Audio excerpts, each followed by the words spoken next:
Ang Asagra o mas kilala noon bilang Kawit o Punta Kawit ay isa sa unang naging bayan sa ating isla. Ngunit dahil sa kakulangan ng tubig, inilipat ito sa San Fernando. Kaya tinawag itong Asagra dahil noon pa man daw ay maraming kasag o alimango sa lugar na ito. Noong isinakop tayo ng mga Espanyol, marami ang mga naiwang bakas o mga patalandaan upang hindi makalimutan ang mga nangyari noon pa man. Kaya tara, samahan nyo kami at tuklasin ang itinatagong mga antik at mga lumang lugar na matatagpuan dito.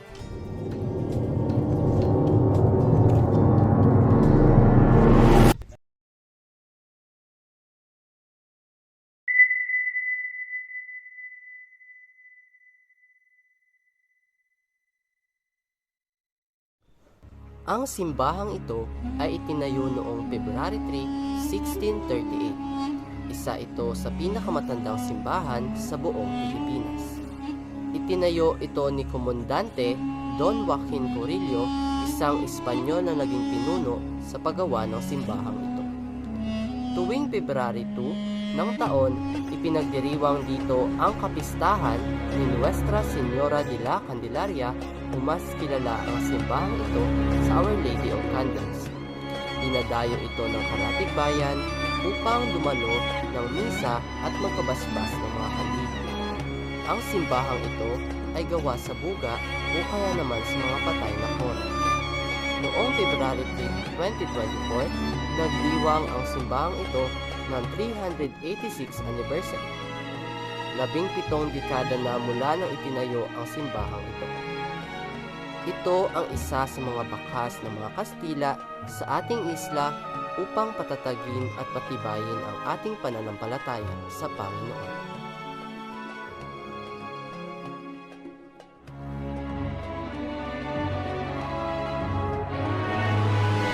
Ang Heritage Park na ito ay matatagpuan sa paaralan ng elementarya sa Asagra. Ay isa din sa mga pinupuntahan ng mga dayuhan at turista dito. Dito ay nilagay ang antik na kanyon at ang lumang balon na Puso de Cabo. Nang ibinalik sa Asagra ang kanyon, sinalubong ito ng Asagrahanon ng maligayang pagbabalik. Isa din sa mga naiwang bakas ng mga Kastila ay ang Poso de Cabo. Isa itong balon na ginawa pa ng mga Kastila upang suportahan sa tubig ang buong bayan ng Punta Cabo. Dito kumukuha ang ating mga ninuno ng tubig dahil dito lamang ang kanilang mapagkukunan.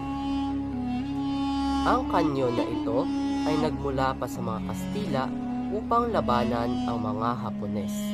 Ginamit daw ito ng mga Kastila upang protektahan ang ating isla mula sa mga Hapones. Isa din sa mga naiwang antik na bagay ng mga Kastila ay ang kampana ng simbahan ng Candelaria, na kasalukuyang ginagamit pa rin ngayon ng simbahang ito.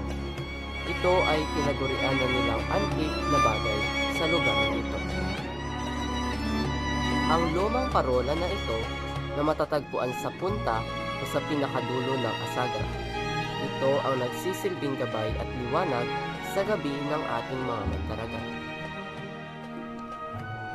Patuloy pa rin pinapangalagaan ng Barangay Asagra ang mga bagay na naiwan mula sa mga Kastila. Ito raw ang nagsisilbing alaala kung paano tayo sinakop